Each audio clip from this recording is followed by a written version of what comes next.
에베소서 4장 1절부터 3절까지 말씀입니다. 제가 읽어드리겠습니다. 여러분 눈으로 귀로 함께 따라와 주시기 바랍니다. 그러므로 주 안에서 갇힌 내가 너희를 권하노니 너희가 부르심을 받은 일에 합당하게 행하여 모든 겸손과 온유로 하고 오래 참음으로 사랑 가운데서 서로 용납하고 평안에 매는 줄로 성령이 하나 되게 하신 것을 힘써 지키라. 아멘. 우리 자리에 앉겠습니다.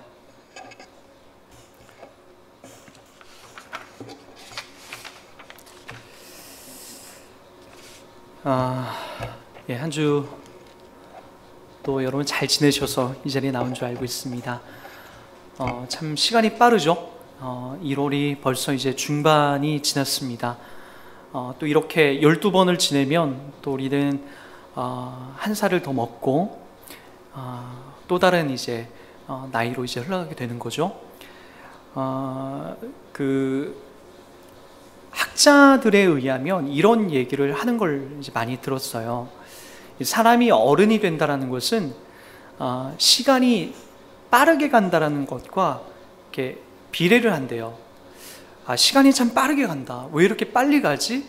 라고 하는 것은 한 10대 때는 한 10km 정도, 자동차로 운전하면은 한 10km 정도로 운전하는 것 같고요. 20대에는 한 20km 정도로 운전하는 것 같고, 30대에는 한 30km 정도로 운전하는 것 같다고 해요. 이제 한 50대, 60대는 한 50km, 60km로 정말 이제 빨리 가는 듯한 그런 느낌을 이제 받게 되는 거죠. 그러니까 24시간 다 똑같이 주어졌는데 나이가 먹으면 먹을수록 시간이 되게 빨리 가는 거예요. 그래서 여러분 이제 정신적인 연령을 이제 척도할 때 목사님 왜 이렇게 시간이 하루가 금방 가는지 몰라요. 일주일이 후딱 가요. 이런 사람은 이제 나이가 좀 먹은 사람이에요. 정신적으로 이제 쭉 이제 나이가 먹어간 사람이죠. 나이가 어려 보이고 싶으면은 목사님 참 시간이 안 가네요. 그렇게 얘기하십시오. 보통은 이제 한 30살, 40살 넘어가면은 다 그렇게 얘기해요. 시간이 참 빠르다. 정말 빠르다. 저만 해도 그래요. 20대 때 참 군생활 그 여정도 정말 안 갔고 그렇게 잘 안 가던 시간이 28, 9, 30쯤 되니까 갑자기 넘어가더니 30살 되니까 금방 이제 30대 후반이 돼 있어요. 그리고 이제 이거는 40살, 50살에 그 살아가셨던 분들의 이야기를 들어보면, 그리고 60살, 70살 살아가셨던 분들의 이야기를 들어보면은 눈 깜짝할 사이래요. 그렇게 이제 우리가 인생이 빨리 이렇게 흘러가는 것이 우리의 인생이고, 마치 이제 나이 먹음이 그렇게 참 빠르게 우리 가운데 흘러가요. 오늘 또 이제 여러분들 이 자리에 달려 나왔는데, 목사님 일주일이 정말 빨리 갔어요. 또는 목사님 하루가 정말 빨리 가요. 라고 하는 그런 고백과 인식이 여러분들 가운데 있다면, 나이가 좀 이제 드시는 분들인데, 우리가 이것 앞에서 좀 실망하지 않았으면 좋겠어요. 그러니까 세상 사람들은 이걸 되게 두려워하거든요. 나이를 먹고 그다음에 시간이 빨리 흘러가고 내가 늙어서 죽는다는 것 앞에서 답을 못 내려요. 그러나 우리 기독교는, 우리가 믿는 이 예수 그리스도 안에 있는 자들은 죽음이라는 것이 끝이 아니에요. 제가 자주 쓰는 표현 중에 마치 문이다. 저는 죽음을 문이라고 이제 말을 하거든요. 그러니까 집의 현관에서 집 안에서 있을 때는 그게 단 줄 알죠. 문을 열고 나가면은 찬란한 햇빛이 내 안에 비춰지고 신선하고 맑은 공기가 내 안에 오고 온통 숲은 우거져서 아주 청명한 새소리와 맑은 공기가 우리들을 즐겁게 해주죠. 그러니까 그 문을 열고 우리가 나가야 진짜의 삶을 만나게 되는 거예요. 여러분에게 찾아오는 죽음은 그냥 그것이 끝이고 저 감옥이 아니라 문을 열고 나가는 더 넓은 세계로, 하나님이 계신 그 세계로 우리가 나아가는 통로예요, 통로. 그러기에 우리에게는 희망이 있는 거예요. 늘 희망이 있고 기쁨이 있고 감사가 있는 거예요. 그래서 저는 여러분들 신앙생활에 나가는 이 여정이 시간을 먹고 나이를 먹어가는 것이 절대 억울한 일이 아니에요. 신자에게 있어서 이 시간과 이 나이 먹어감은 오히려 영광이고 복입니다, 복. 그러니까 여러분들이 세상 사람들과 똑같은 그런 논리로 살게 되면 죽고 싶고 나의 젊음, 그것이 잊어버리고 소외되고 자꾸만 없어지는 것 같아 섭섭하지만 예수 안에 있는 우리들은 날로 날로 새로운 거예요. 여러분, 이 신앙의 깊은 경지로 여러분 들어가게 되면 죽음이 절대로 무섭지 않습니다. 저만 해도 그래요. 제 책에는 제 책상에는 죽음에 관련된 책들이 참 많아요. 그리고 최근에는 나는 암이 고맙다라는 그런 책을 보고, 저희 아버지도 위암으로 돌아가셨기 때문에 또 저희 친인척들 중에서는 암으로 돌아가신 분들이 되게 많아요. 요즘에 제 아내가 계속해서 윗배가 계속 아프다고 하고, 그래서 그런지 몰라도 그런 책들을 또 유심히 보게 되는데, 저는 질병 중에 만약에 제가 죽어야 된다고 한다면 교통사고로는 죽고 싶지 않아요. 갑자기 죽는 거로는 죽고 싶지 않아요. 암이나 좀 이렇게 나의 날짜가 한 6개월 정도 남았습니다, 한 1년 정도 남았습니다 라고 하는 그런 선고를 받고 그 기간을 좀 보내고 싶어요. 그래서 가족들하고도 의미 있게 좀 보내고 싶고, 그리고 주변 사람들에게 내가 용서하지 못하고 이해하지 못한 사람들에게도 좀 그렇게 다가서고 싶어서, 저는 오히려 나중에 하나님이 나에게 죽음을 맞이하게 된다면 이런 암이나 좀 의사가 당신 언제쯤 죽습니다 라고 하는 그런 것들로 제가 인생을 좀 마무리하고 싶다는 마음이 요즘에 부쩍 더 많이 듭니다. 그러니까 죽음은 우리가 피할 수 없는 거잖아요. 언젠가는 한 번씩 다 맞이해야 되는데, 그 죽음 앞에서 우리가 세상 사람들처럼 우리는 두려워하는 자가 아니라 죽음을 오히려 즐기고 축제처럼 문을 열고 나가는 거예요. 이것 앞에 여러분들이 속지 마시고, 성경이 말하는 이 진리, 세상이 말하는 것에 속지 마시고 진리 속에, 하나님 말씀하신 그 자신 있는 메시지 속에 여러분 자신을 늘 확인하셔야 됩니다. 그러면서 오늘 제가 중요하게 좀 오늘부터 다루는 이 이야기가 있어요. 그 에베소는 아주 독특합니다. 이 구분이 명확해요. 1장부터 3장까지는 이 에베소가 총 6장까지 돼 있는데 1, 2, 3장은 이 교리적인 부분이 아주 강해요. 교리라고 하는 것은 여러분 어떤 율법적인 그런 게 아니라, 교리라고 하는 것은 기독교에서 말하는 교리는 하나님께서 그 아들 예수 그리스도를 이 땅에 보내셔서 우리를 대속하셨다, 우리를 예정하셨다, 우리를 선택하시고 백성 삼아 주셨다라고 하는 그런 이야기들이 교리적인 부분들이죠. 이 교리가 사실 제가 누누이 얘기하지만 이 교리의 핵심은 하나님의 은혜입니다. 하나님의 은혜를 제껴놓고 다른 것들을 적용하기 시작하면 그건 교리가 아니라 율법이 돼요. 그러니까 이 교리라는 부분들을 우리가 잘 이해하지 않으면, 지난주에도 제가 말씀드렸듯이 하나님의 은혜로 우리가 먼저 시작하지 않으면 4장부터 시작되는 이 부분은 그렇게 의미가 없습니다. 그러니까 사도 바울이 1장부터 3장을 그토록 강조하고 반복하고 또 반복하는 이유가 있어요. 우리 한번 추억을 떠올리면서 에베소 2장 8절을 한번 가보세요. 에베소 2장 8절 말씀입니다. 한번 보도록 할게요.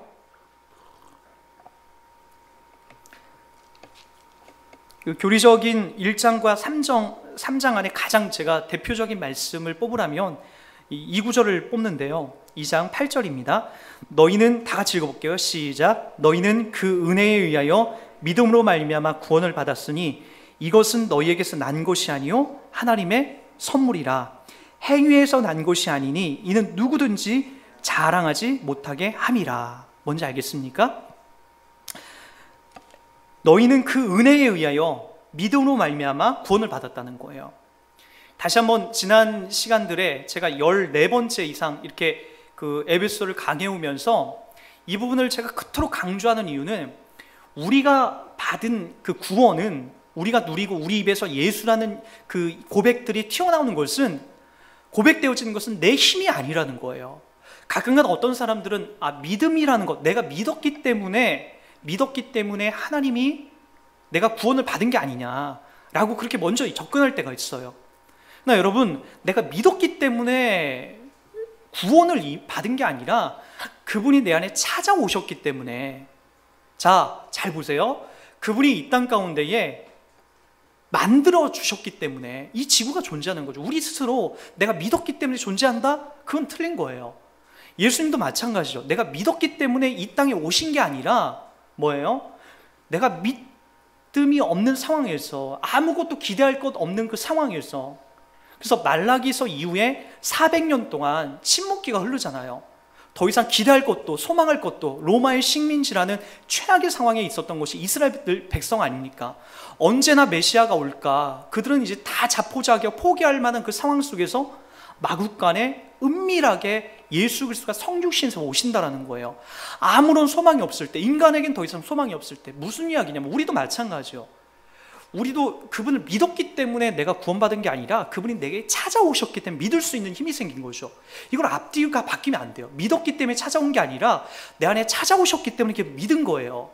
내가 존재했기 때문에 하나님이 계신 게 아니라 하나님이 계셨기 때문에 우리가 존재하고 이 지구가 존재하고 우주가 존재한 거예요.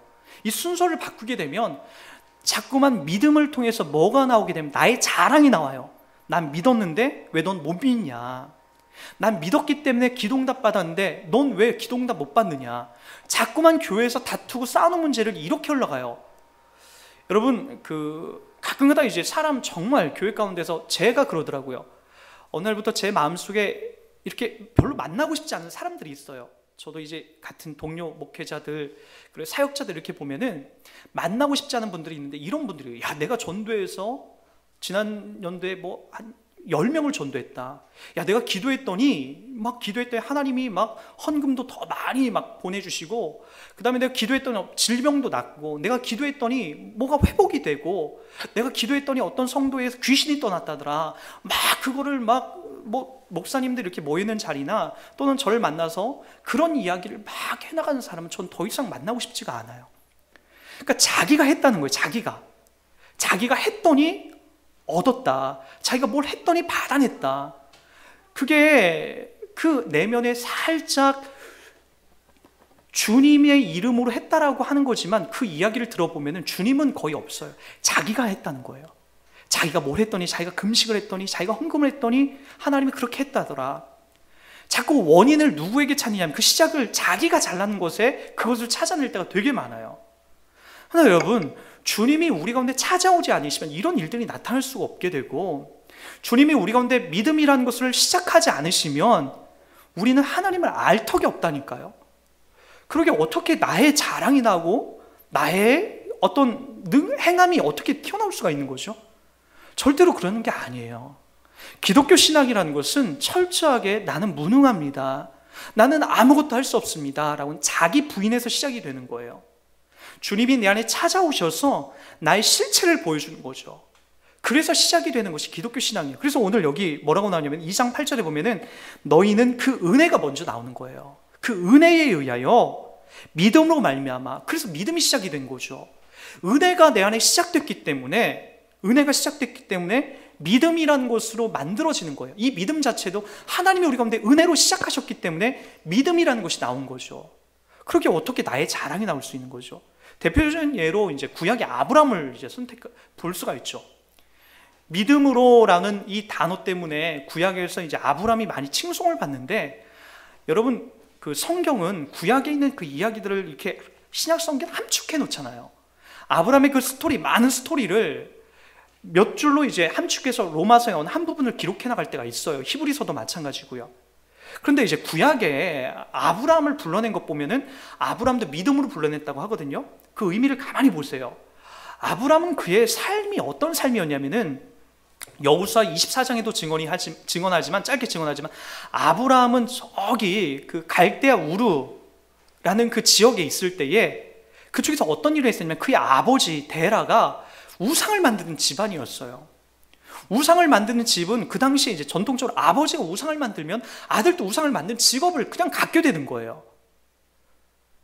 그 반달 지역 그 티그리스강, 유프라데스강 그 사이에 있는 아주 비옥한 그 지대에는 우상들이 아주 넘쳐났었죠. 근데 그 우상을 만들어낸 일을 한 사람이 누구냐면 아브라함의 아버지 데라였다는 거예요. 근데 거기에 무슨 아브라함이 뭐 하나님에 대해서 뭐 무슨 믿음을 갖고 무슨 어떻게 시작합니까? 아니죠. 바벨탑 사건 이후에 하나님이 구원의 방편, 믿음의 방편을 세워나가시는데 아무것도 모르고 있는 아브라함, 우상 숭배만 할 줄 알고 있는 그 아브라함에게 하나님이 찾아가세요. 그리고 개입을 하시죠. 내가 진짜 너희 조상의 그 우주를 만든 그 하나님이야. 네가 만든 그 우상은 거짓이야. 말 못한 그 우상은 아무것도 아니야. 내가 진짜야라고 하나님을 알려주시고 계시해 주세요. 그래서 아브라함이 시작이 된 거예요. 그리고 아브라함이 나온 거죠. 그곳을 버리고 본토 친척집을 버리고 나와서 여러분 가나안 땅으로 그 하나님의 인도함을 받아서 들어가게 됐던 거죠.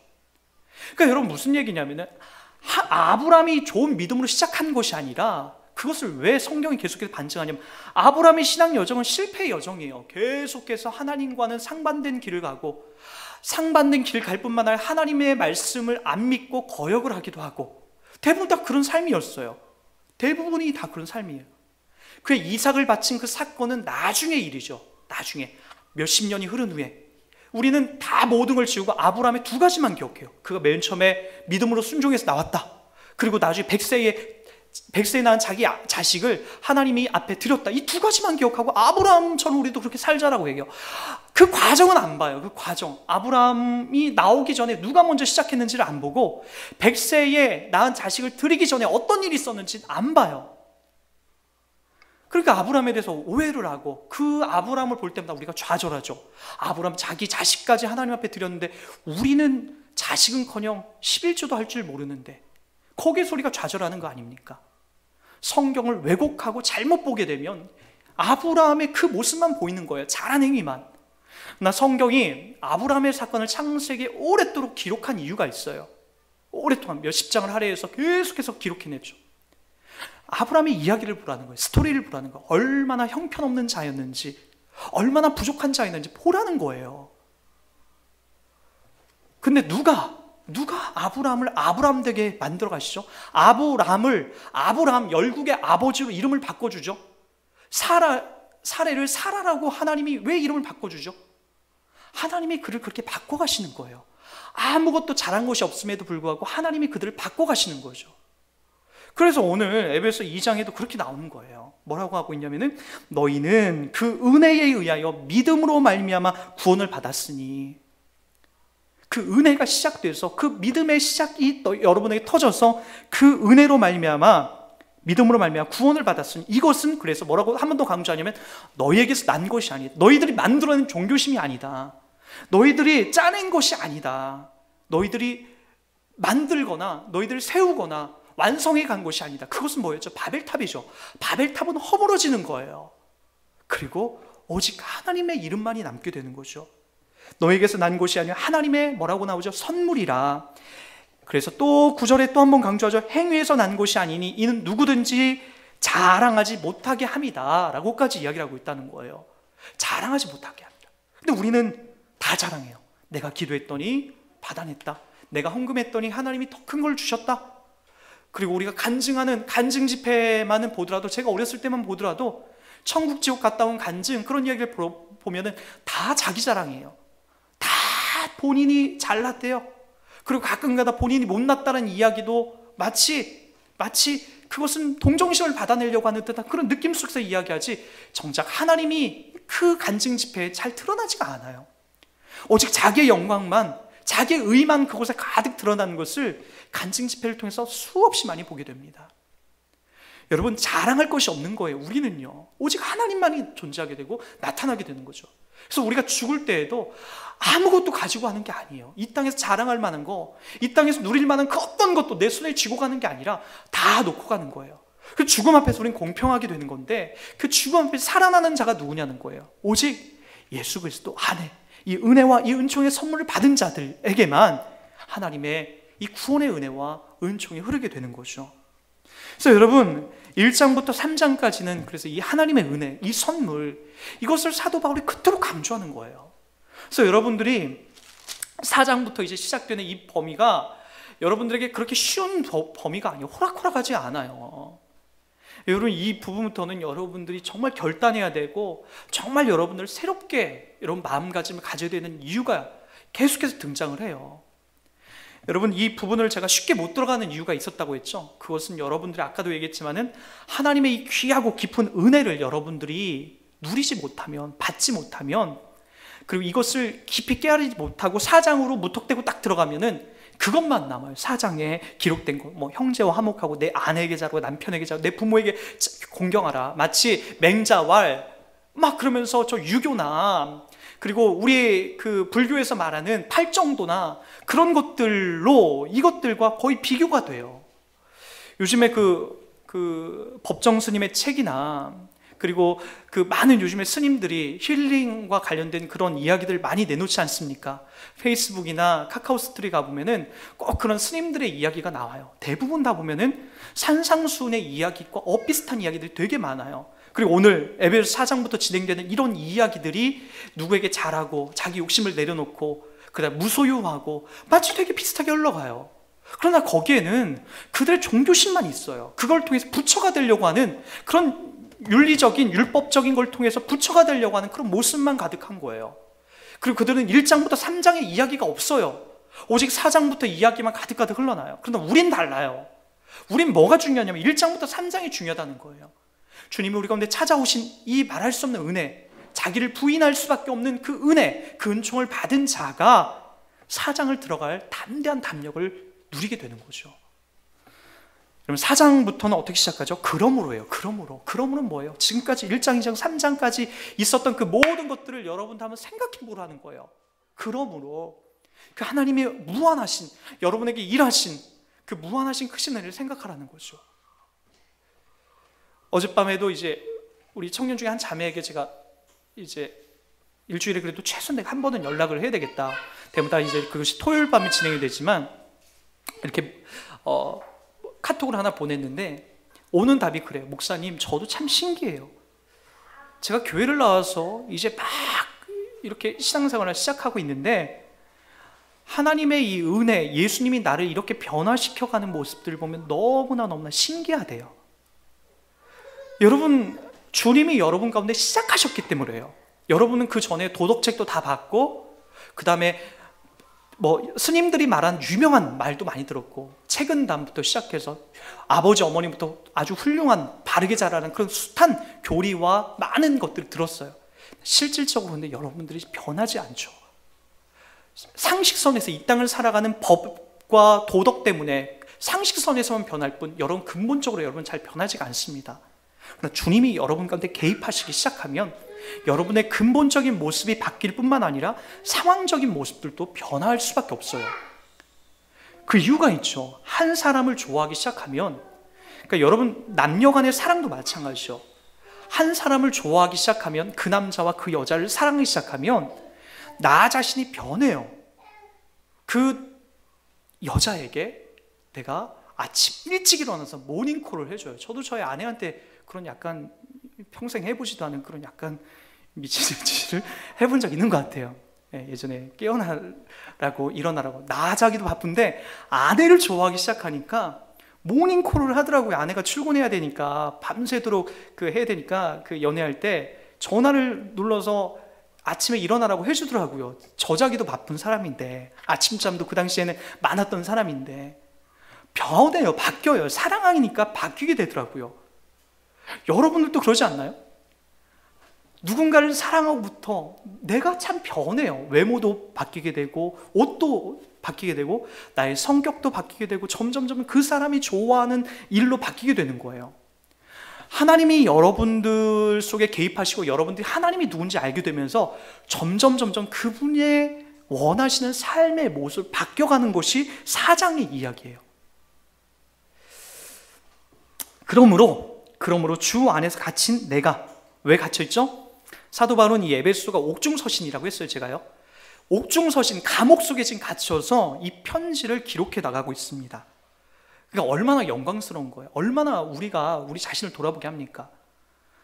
제가 계속해서 강조하지만 사도 바울의 옥 속에서도 이 하나님의 은혜에 대해서 강조하는 것은 은혜 받은 자만 누릴 수 있는 평안이고 고백이에요. 무슨 말인지 알겠습니까? 그래서 여러분들 속에서도 목사님 저 취업을 못했는데요, 저 결혼에 실패했는데요, 목사님 저 이혼을 했는데요, 저 남편한테 의도 터지는데요, 저 아내한테 남편 대접 못 받는데요. 신앙인은 그걸 초월합니다. 여러분들이 누리고 있는 환경과 처지를 초월해서 하나님의 은혜는 그렇게 일하는 거예요. 사도 바울이 지금 어디 있다고요? 감옥 속에 있어요. 감옥 속에서 지금 에베소 교인들에게 편지를 쓰면서 이 하나님의 충만한 은혜를 지금 담아내고 기록해 나가고 있다는 거예요. 그리고 나서 4절에 본인은 감옥 속에 있으면서도 4장에 들어와서 구체적인 그의 삶에 대해서 이야기를 풀어가고 있는데, 너희를 권하노니 너희가 부르심을 받은 일에 합당하게 행하여. 뭐죠? 부르심을 받았다는 거예요. 너희가 예수 그리스도 그 은혜에 부르심을 받았다는 거예요. 그래서 여러분들이 어떻게 됐냐면 이제 하나님 백성이 된 거예요. 마치 이스라엘 백성들이, 히브리인들이 하나님의 은혜, 하나님의 존재에 대해서 아무것도 모르고 하나님께서 일방적으로 찾아가서 나는 너희 백성이야, 아브라함을 선택하고 그의 자녀들 아브라함과 이삭과 야곱을 통해서 12지파가 흘러나오지 않습니까? 그러면서 하나님이 약속한 게 있어요. 아브라함에게 너희는 내 백성이 되고, 너희는 내 백성이 되고, 너희는 내 백성이 되고, 나는 너희의 하나님이 되겠다, 아버지가 되어주겠다는 약속을 합니다. 로마서 8장에도 우리들 가운데 그런 얘기를 해요. 우리들 보고 뭐라고 말씀하시냐면은 우리를 하나님 앞에 그 관계를 아버지와 아들의 관계로 연결해 나가요. 예수님께서도 이런 말을 하시죠. 주기도문을 가르쳐 주면서 너희들 보고 너희는 이렇게 기도해라. 하늘에 계신 우리 아버지요. 그러니까 우리는 하나님과 관계가 어떻게 맺어졌냐면요, 예수 안에서 하나님과 우리가 아버지와 아들의 관계로 맺어졌다는 거예요. 그래서 여러분, 이 부르심, 감히 우리 같은 존재가, 먼지보다 못한 존재가, 티끌보다 못한 존재가 하나님을 아버지라고 부르는 것이 얼마나 큰 영광입니까? 저는 이걸 생각할 때마다 말도 안 된다라고 고백을 해요. 그래서 은혜예요, 은혜. 감히 하나님을 우리가 어떻게 아버지라고 부르죠? 이 창조주, 이 전부를 갖고 계신 하나님, 이 모든 근원의 시작점, 이 우주의 절대자 되신 그 하나님 앞에 우리가 감히 어떻게 아버지라고 부르냐고요. 근데 하나님이 그렇게 우리들 보고 부르래요. 예수님이 이 땅에 오셔서 우리들 보고 그렇게 부르라고 얘기를 해주세요. 하나님을 아버지라고 불러. 그렇게 이제 가르쳐주고 이 은혜와 은총을 받은 많은 사도들 역시도, 그리고 감옥 속에 갇혀있는, 지금 복음을 전할 감옥 속에 갇혀있는 이 사도 바울 역시도 뭐라고 얘기하냐면은 그 하나님을 아버지라고 부르래요. 우리가 이 받은 이 은혜, 감히 하나님을 우리가 아버지라고 부를 수 있는 이 은혜보다 더 큰 게 어디 있어요? 저는 제 아들을 키우면서 이것들을 더 많이 느껴요. 아버지 한 명이면 끝나요. 아버지, 어머니라는 그 의미면 그냥 끝나요. 자식들에게는 그게 전부예요. 다예요. 우리가 하나님을 아버지라고 부르는 그 범위는 그보다 더 큰 거예요. 이 땅에 있는 육신의 아버지, 어머니를 뛰어넘는 온 우주를 창조하시고 설계하시고 만들어 가신 그 하나님을 아버지라고 부르는 거예요. 예수님께서 그것을 그렇게 접붙여 주셨어요. 하나님과 우리 관계를 그렇게 연결해 주셨다고요. 그래서 우리는 누구나 기도할 때 하나님을 아버지라고 부릅니다. 그래서 부르심을 받은 일에 합당하게 행하라는 거죠. 하나님이 아버지로 돼 있고 우리는 아들인데 여전히 사탄의 자식이 되면 안 돼요. 그 하나님을 아버지라고 부르신 그 아버지의 명예에 우리 걸맞는 삶을 살아가는 거죠. 그래서 2절에 보면 이렇게 나옵니다. 모든 겸손과 온유로 하고 오래 참음으로 사랑 가운데 서로 용납하고 평안에 매는 줄로 성령이 하나 되신 것을 힘써 뭐라? 지키라 라고 얘기합니다.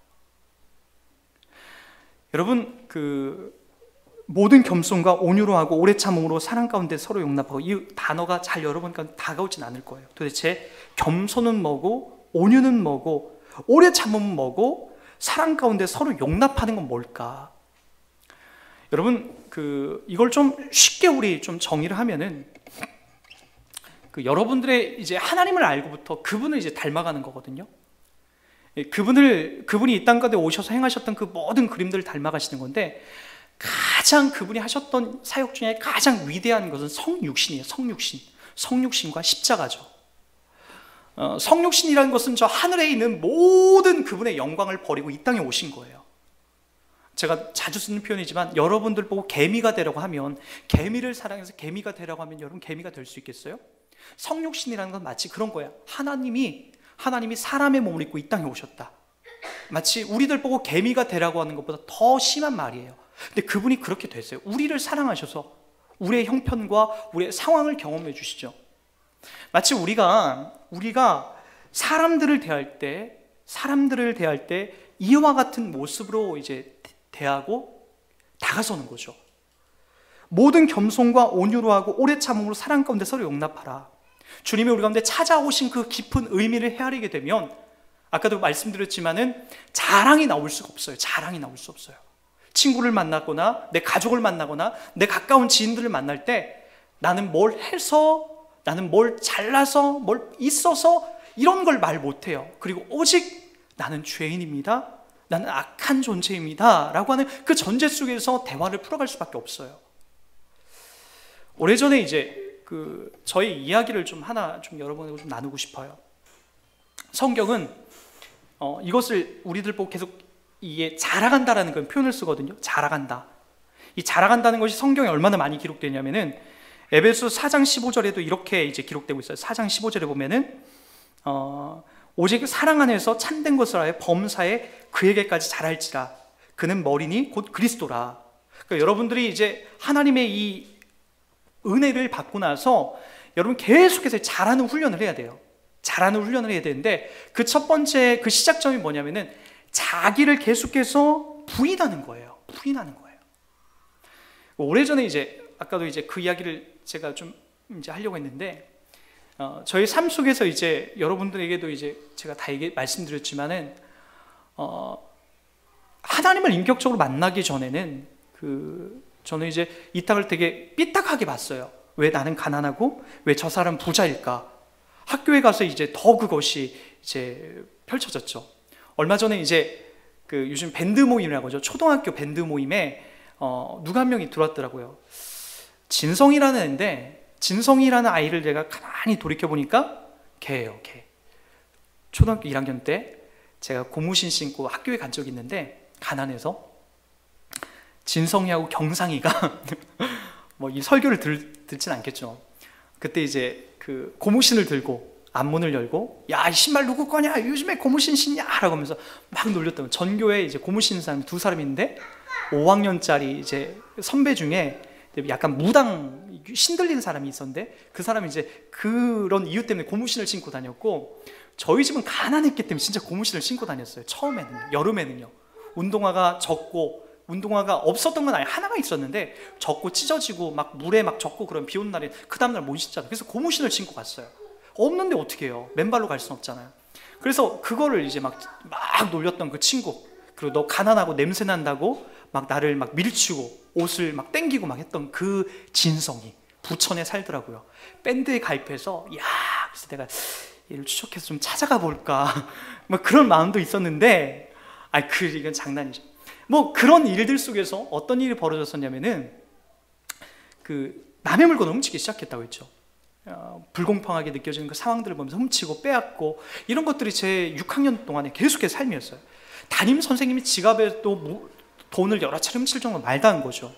그러다가 1990년 송구 영신 예배 때에 하나님을 인격적으로 만나고 나서 어떻게 됐냐면 그로부터 약 2년이 지났어요. 2년이 지나고 그 주님을 인격적으로 만나고 제가 변해됐던 게 있어요. 저는 도둑질 이게 안 끊어질 줄 알았고, 그리고 아버지한테 맞아도 경찰서에 가도 이것이 잘 안 끊어졌었어요. 그러나 주님을 인격적으로 만나고 크게 끊어지기 시작하고 내 입에서 욕을 만들어낸 욕 제조기가 그것들이 끊어지게 되고, 그리고 이 땅에서 불공평하다고 생각했던 그 가치관과 사상이 끊어지는 것들을 경험하게 됐죠. 그리고 이제 중학교 2학년 때예요. 맨 뒷자리에서 이제 예배를 드리는데 그날따라 정말로 목사님의 말씀, 평범한 말씀이었음에도 불구하고 내 마음에 자꾸만 움직이는 한 마음이 계속해서 생기기 시작했어요. 그리고 자꾸만 내 수중에 한 6천 얼마인가가 있었어요. 왜 그때 이제 그 당시 돈이 그렇게 많았는지 모르겠는데 그날 그 돈이 있었어요. 그리고 목사님의 그 모든 예배가 끝나고 나자 제가 찾아갔던 곳이 어디냐면은 수요 예배, 그 저녁 예배 때 끝나고 나서 제가 초등학교 앞에 그 탑동 슈퍼라는 그 슈퍼예요. 거기서 제가 물건을 얼마나 많이 훔쳤는지 몰라요. 근데 그날 제가 거기를 찾아가고 있는 거예요. 찾아가서 카운터에 보는 그 아주머니한테 제가 이런 고백을 했어요. 제가 오늘 예배를 드리면서 너무나 내 마음이 쓰려왔는데 마치 내가 여기를 안 가면 안 되겠다는 그런 마음이 너무나 들어서 제가 용서를 구하러 왔습니다. 제가 한 2, 3년이 지났는데 초등학교 때 여기서 물건을 너무나 많이 훔쳤습니다. 소풍 갈 때도 훔치고 학교 왔다 사람이 북적거릴 때 제가 물건을 참 많이 훔쳤습니다. 저를 용서해 주세요 라고 하면서 제 수중에 지금 6천 얼마가 있는데 이것밖에 안 되지만 다 이거 드리겠습니다. 그리고 앞으로 정말로 제가 돈 있을 때마다 남에게 베풀면서 살겠습니다. 용서해 주세요라고 하는 그런 마음으로 그분에게 고개를 숙이고 용서를 계속해서 구했어요. 그때 아주머니가 이제 그런 얘기를 하는 거예요. 그때 뭐 한번 다 그럴 수 있는 건데 그냥 됐다고. 근데 제가 계속해서 이거 받아야만이 제 마음 편할 것 같다고 하면서 그렇게 하면서 그 돈을 주고 제가 나오고 다시는 그렇게 안 하겠습니다. 용서를 구하고 나왔어요. 여러분, 그 예수 믿는다라는 그 은혜는 여기까지 흘러가는 거예요. 나 이제 예수 믿었기 때문에 나는 다 용서받았어. 그래서 다른 사람 앞에서도 내가 막 용서받았으니까 고개를 뻣뻣이 들고 다니는 것이, 그것이 구원받고 하나님 앞에 용서받은 자의 삶이 아니라, 마치 영화를 보면 그 밀양의 한 사건이 있죠. 밀양의 그 유괴범이 그 아들을 죽이고 나서 돈을 받아내려고 하다가 죽이고 나서 감옥에 들어와서 주님을 만났다라고 하면서 어머니, 그 전도연 씨가 가서 용서해 주려고 찾아갔는데 그 감옥에 있는 사람이 전도연 씨도 당신도 교회를 다니는군요. 저도 이 감옥에서 주님을 만나서 주님이 다 용서 받았습니다. 그 고백 앞에 전도연 씨가 완전히 뒤집어지지 않습니까? 그 밀양의 한 테마처럼. 근데 우리네 지금 살아가는 기독교인들의 모습들을 보면 대부분 다 이런 모습이에요. 난 용서함 받았으니까, 난 대속함 받았으니까, 나는 떳떳하게 고개를 쳐들고 다니면서 다른 사람을 깔보듯한 그 신앙생활이 얼마나 교회 가운데 팽배한지 몰라요. 예, 좋아요. 여러분 자신에게는 그런 것이 가득할 수 있을런지 모르지만 다른 사람 앞에서는, 여러분 또 주님 앞에서는 우리가 언제든지 자기를 부인하는 그 삶에서 고개를 숙이는 거예요. 용서함 받은 자답게 그렇게 이 땅을 살아가는 거예요. 그래서 뭐예요? 하나님이 내 안에 찾아오셨구나, 그걸 확인하면서 여러분 삶에 고치고 수정하고 용서하고 이해하고 참아야 되는 삶을 계속해서 해나가는 거죠. 이게 뭐냐면 성화예요. 성화. 하나님으로부터 은혜를 받은 자는 이 성화의 길이 반드시 나와야 됩니다. 그냥 고개만 쳐들고 다니면은 끝이 아니에요. 그게 다가 아니에요. 여러분, 그 다음에 하나님이 우리를 하나님의 자녀답게 분명히 작업해 나가는 것인데, 그게 바로 하나님의 자녀다움으로 여러분 키워나가는 거예요. 그래서 오늘 또 에베소 4장 15절에 오직 사랑 안에서 참된 것을 하여 범사에 그에게까지 자라가라. 그는 곧 그리스도라. 예수의 그 은혜 안에까지, 그 분량까지 우리가 점점 자라가라는 거예요. 이뿐만이 아니죠. 베드로서 3장 18절, 제가 참 좋아하는 말씀인데 여기도 뭐라고 나오냐면은 오직 우리 주 곧 구주 예수 그리스도의 은혜와 그를 아는 지식에서 자라가라. 영광이 이제와 영원한 날까지 그에게 있을지니라. 예수 그리스도와 은혜와 그를 아는 지식에서 자라가라는 거예요. 그 은혜 속에 자라가라는 거예요. 그리고 히브리서 5장 14절 이쪽에도 계속해서 이런 얘기했죠. 단단한 음식은 장성한 자의 것이니 그들은 지각을 사용함으로 연단을 받아 선악을 분별하는 자들이니라. 그러므로 우리가 그리스도의 도의 초보를 버리고 죽은 행실을 회개함과 하나님께 대한 신앙과 세례들과 안수와 죽은 자의 부활과 영원한 심판에 관한 교훈의 터를 다시 닦지 말고 완전한 대로 나아갈지니라. 하나님이 원하는 그 자리로 우리가 나아가는 거예요. 여러분, 우리 여기 이제 그런 친구들도 있어요. 아직 이제 술을 못 걷는 그런 친구도 있고, 모르겠어요. 뭐 담배 피는 친구는 아직 없는 것 같은데, 뭐 우리 형님도 집사이기 때문에 제가 이런 얘기를 하는 거예요. 술을 어쩔 수 없이 마시는 그런 상황이 있을 수도 있고요. 또 여러분, 운전을 하다가 누가 끼어들면 확 가서 보복을 해야만이 속이 풀어지는 그런 사람들도 있을 거예요. 저도 그랬거든요. 누가 끼어들면, 나에게 위기를 하면, 제가 그렇게 자라서 그런지 몰라도 어렸을 때 그 아주 안 좋은 환경에 자라서 보복을 해야만이 그게 한이 풀렸어요. 나 어느 순간부터는 주님이 우리 가운데 계시고 자리하시는 그 모습 속에서 자꾸만 내가 그러면 안 되겠다는 마음이 이제 드는 거예요. 그게 뭐냐면, 아까 제가 초등학교 때 그 나쁜 행동 속에서 바꿔지고 고쳐지고 난 다음에 중학교 2학년이 돼서 그 가게집에 들어가서 사죄를 하고 용서하는 그 자리까지 하나님이 커가기를 원했던 것처럼, 하나님이 여러분들에게도 여러분의 삶의 모습에서 바뀌어지고 고쳐져야 되는 모습들을 계속해서 원하시고 응원하고 있더라고요. 아까도 얘기했지만 우리는 세상의 자녀가 아니에요. 하나님의 자녀예요. 그 하나님의 자녀에 맞는 퀄리티가 여러분 가운데 있어야 되는 거예요. 그게 지금은 여러분 되게 어설퍼요. 마치 저와 제 아내가 자식을 낳는데 제가 하라는 대로 절대로 말 안 들어요. 엉뚱한 길이하고 소리 지르고, 예배 시간에 여기 와서 안 올라오면 얼마나 좋아요. 올라와서 막 뛰고 같이 막 춤추고 막 그러잖아요. 그 봐요. 여러분이라면 그렇게 할 수 있습니까? 여러분 왜 그렇게 못하죠? 장성했기 때문에, 컸기 때문에, 상황 파악을 알기 때문에요. 하나님이 우리들 가운데 원하는 그런 모습이라고요. 여러분이 신앙생활 막 시작해서 내가 뭐가 뭔지 아직 분간이 안 가지만 이것 하나만큼은 기억하십시오. 하나님의 은혜를 받은 자는 변화해야 되는 거구나, 성화돼야 되는 거구나. 여러분 그것이 여러분들 가운데 분명하게 자리 잡고 있어야 된다고요. 여러분 2002년도인가요? 그 김진호라는 아이 아닙니까? 수원 쪽에서 있었던 그 아이인데 자폐아죠. 자폐아고 1급 판정받아서, 자폐아라는 것은 이제 정신이 완전히 딴 세상에 있는 사람이에요. 근데 이 친구가 어떤 게 왜 유명해지면 인간극장에 나왔었죠. 어머니가 아주 불굴의 의지를 갖고, 이 어머니는 일본어 강사였는데, 일본 사람인데 한국에서 일본어를 강의하던 그런 사람이었는데 배운 분이죠. 자식이 태어났는데 2살, 3살이 돼도 엄마라는 단어를 못 쓰는 거예요. 엄마라는 단어는, 아빠라는 단어가 맨 처음에 아이들한테 먼저 나와야 되는데 그 말을 못 하는 거예요. 그래서 너무나 이상하다 해서 나중에 소리에는 반응해요. 과자 봉지나 이런 건 소리에는 반응을 하는데 엄마 아빠라는 단어를 못하고 나중에 판정받기를 자폐아라는 그 판정을 받았어요. 심각한 자폐아였죠. 근데 이 친구가 왜 유명해졌냐면은 아시아와 동아시아 전체를 입혀서 그 2002년도에 50m, 100m 이 수영에 나가서 금메달을 땄어요. 그러니까 그 당시 랭킹 1위였어요.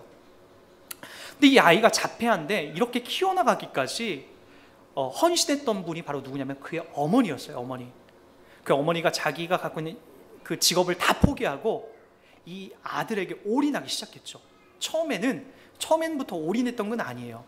이분이 이제 신앙생활을 하고 나서 자기가 누구인지 본연의 실체, 그리고 왜 이 아들을 나에게 하나님이 주셨는가 확인하고부터 그 다음부터 이 아이에게 올인하기 시작했죠. 그리고 나서 하루에 50분 거리 되는 그 체육관까지, 수영장까지 계속해서 이 아이와 함께 같이 움직이기 시작합니다. 그리고 이 아이에게 자폐아의 특징은 지금 똑같은 아이도 마찬가지로 일관성이에요. 똑같은 행동, 똑같은 시간, 똑같이 해주는 것을 계속해서 반복해야 됩니다. 뇌가 형성이 제대로 안 됐기 때문에. 그래서 어머니가 철저하게 그 시간과 수영을 어떻게 하는지에 대해서 계속해서 다니면서 코치를 하고 계속해서 그 시간적인 것들을 맞춰줘 가요.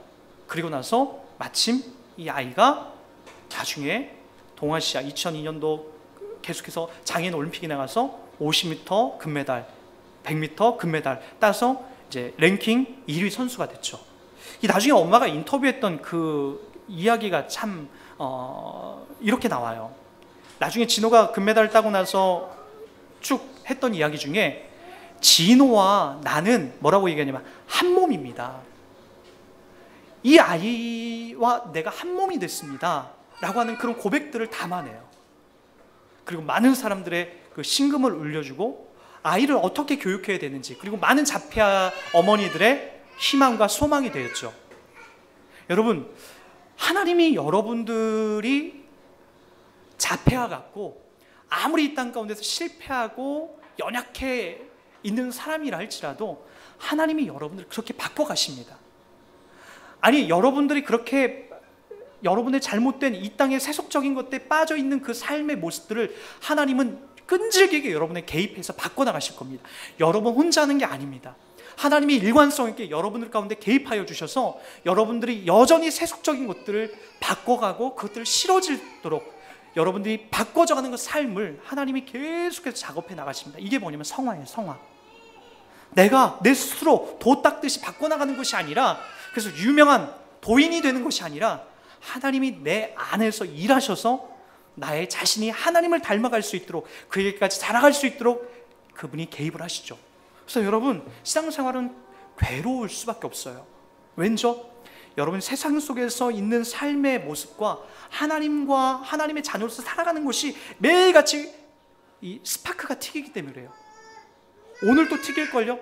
세상은 자꾸만 이렇게 살라고 하고, 야, 한 번뿐인 인생 즐기면서 재밌게 살아라고 하지만, 여러분들 하나님의 자녀로서의 정체성을 확인하고 자녀로서 살아가기 위해서 얼마나 괴롭고 힘든지 몰라요. 그러기에 스파크가 튀겨요. 나 성경은, 하나님은 절대로 여러분 포기하지 않습니다. 자폐아 아이를 둔 그 어머니도, 그 진호 어머니도 한 아이가 영광스러운 그 금메달 대에 올라가서 금메달 딸 때에 그 기쁨과 영광을 진호가 누리는 것이 아니라 그의 어머니도 그 영광을 함께 누리는 거예요. 하나님도 여러분 똑같습니다. 여러분들이 저 세상 속에 자폐아 아이들이나 움직이는 그 세상 속에 있는 것이 아니라 하나님의 특별한 존재를 여러분 불러내서 키워나가시죠. 그리고 나서 어떻게 하신다고요? 여러분들이 저 올림픽의 맨 높은 자리에서 그때 영광을 받을 그 심판날, 우리가 이 땅에서 죽음을 다 끝나는 날, 그때 하나님도 여러분들이 금메달 받는 그 순간 하나님도 저 뒤편에서 하나님도 같이 영광을 받으시는 거예요. 우리를 통해서 그분이 같이 영광을 받으시는 거예요. 그게 성화고 그게 영화예요. 영화, 구속, 성화, 영화, 이것 속에서 하나님이 어느 한순간 우리를 놓치거나 우리를 내려놓거나 포기하지 않으세요. 우리는 저 영화의 단계, 금메달을 받는 그 단계까지 함께 우리가 흘러가야 됩니다. 그러기에 여러분, 성경은 이렇게 얘기합니다. 우리 갈라디아서 2장 20절을 보고 마치도록 하겠습니다. 갈라디아서, 고린도 전서 뒤에 보면은, 후서에 보면은 갈라디아서 2장 2절이 나옵니다. 2장 20절이 나옵니다. 이 부분만 보고 오늘 말씀을 마치도록 하겠습니다. 2장 20절입니다. 갈라디아서 2장 20절. 고린도 후서 뒤에 보면은 갈자로 시작하는 부분이 있어요. 갈라디아서 2장 20절입니다. 여러분 이런 부분들을 여러분 잘 기억해 놓으셨으면 합니다. 우리 한번 보도록 할게요. 같이 읽을게요. 시작. 내가 그리스도와 함께 십자가에 못 박혔나니 그런즉 이제는 내가 사는 것이 아니요 오직 내 안에 그리스도께서 사시는 것이라. 이제 내가 육체 가운데 사는 것은 나를 사랑하사 나를 위하여 자기 자신을 버리신 하나님의 아들을 믿는 믿음 안에서 사는 것이라. 여러분 혼자 사는 게 아닙니다. 이 땅을 살아가는 것은 여러분 혼자 사는 게 아니라 내 안에 그리스도께서 함께 사시는 것이에요. 내가 그와 함께 살아가는 거예요. 그래서 어떤 일이 벌어진다고요? 그래서 여러분 6학년까지 지었던 그 죄의 대속함을 받고 나서 중학교 2학년 때 그 행동으로 가는 거예요. 제가 잘못했습니다. 저를 용서해 주세요. 그것이 창피한 게 아니에요. 그것이 부끄러운 게 아니에요. 돈을 변상하는 것이 손해보는 게 아니에요. 그게 영광이고 하나님은 우리를 키워나가는 방식이에요. 그날 제가 한 게 아무것도 없어요. 내 안에 그분이 일하셔서 나는 갈 수밖에 없었어요. 가는 건 여러분들이 하는 거예요. 하나님이 여러분 가운데 일하시고 수고하고 있으니까 여러분들이 몸이 힘들고 괴롭더라도 가야 되는 거예요. 여러분들 삶 속에 이 은혜가 여전히 흘러가고 있다는 걸 기억하십시오. 그래서 어느 순간 여러분들이 술을 끊어야 되는 그 자리가 오게 될 수도 있고요. 여러분 친구들과의 관계성 속에서 여러분들이 져줘야 되는 상황이 올 수밖에 없고요. 그 여러분 친인척들과의 관계성 속에서 여러분들이 먼저 사과하고 용서해야 되는 그런 관계가 여러분 가운데 올 수밖에 없어요. 창피하고 부끄럽더라도 하나님이 우리를 그 길로 가는 건데 그것이 우리의 삶에서 성화되는 그 과정이에요. 에베소서는 계속해서 이 부분을 강조합니다.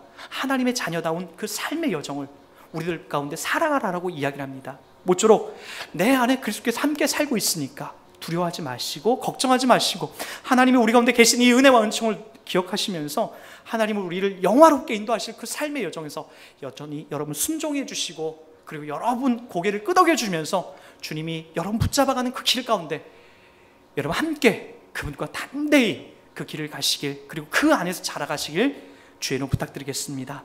우리 함께 찬송 같이 하겠습니다. 찬송